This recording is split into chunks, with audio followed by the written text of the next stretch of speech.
The error is not the system, it is the mind. Countries do not collapse on their own. They are led there. Venezuela did not fail because it lacked resources. It did not fail due to bad luck. It did not fail because of a single external event. It was destroyed by predictable, repeated decisions, sustained by specific psychological defects at the center of power. Today, we are not analyzing ideology or propaganda. We are analyzing the mind behind the collapse, the psychological patterns of Nicolas Maduro, and how those patterns created an inevitable cycle of national ruin. Structural insecurity and the usurper syndrome. Maduro's first central psychological defect is structural insecurity. He did not build his own power, he inherited it. He was chosen by Hugo Chavez not for charisma or technical competence, but for absolute loyalty. This creates a psychological condition known as the usurper syndrome, a constant sense of not deserving the position, a permanent need to prove authority, and extreme intolerance of questioning. From the beginning, Maduro governed while attempting to compensate for an internal lack of legitimacy. Insecure leaders do not seek consensus, they seek control. Low cognitive complexity. Another critical defect is low cognitive complexity.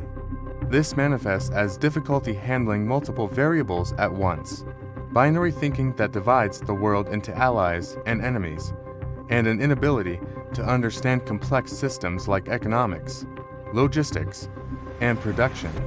Economies do not collapse because someone intends them to. They collapse when simplistic decisions are applied to complex systems.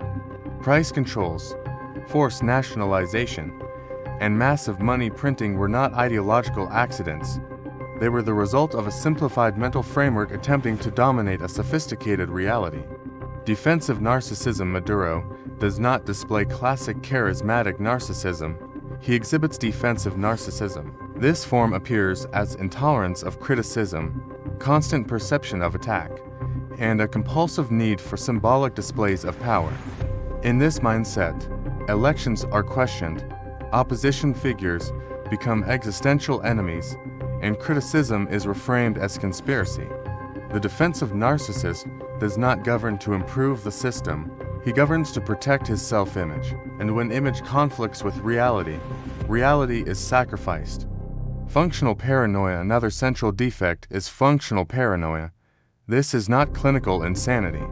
It is a psychological state where threats are exaggerated, dissent is interpreted as betrayal, and negative data is viewed as sabotage. In Venezuela, technicians became enemies. Economists became conspirators. Institutions became obstacles. The result was the systematic elimination of negative feedback. Without feedback, systems collapsed silently. Fusion between power and identity. Over time, a dangerous psychological fusion occurred. Maduro no longer governed Venezuela. In his mind, he was Venezuela. Losing power became equivalent to personal annihilation. Compromise became weakness. Negotiation became existential threat. At this stage, reform becomes impossible. Every decision turns into a fight for survival. And existential decisions are never rational. The normalization of collapse with time. Collapse itself became normal. Scarcity became routine.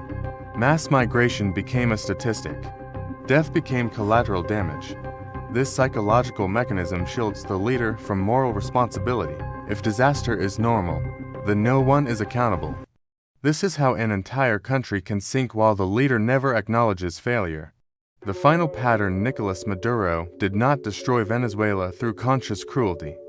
He destroyed it through predictable psychological defects, insecurity, low cognitive complexity, defensive narcissism, paranoia, fear of losing power. These defects are not unique to Venezuela. They repeat themselves in leaders across the world. And whenever they appear, the outcome is always the same. Economies collapse, societies fracture, countries fail. This is the true cost of human error in power.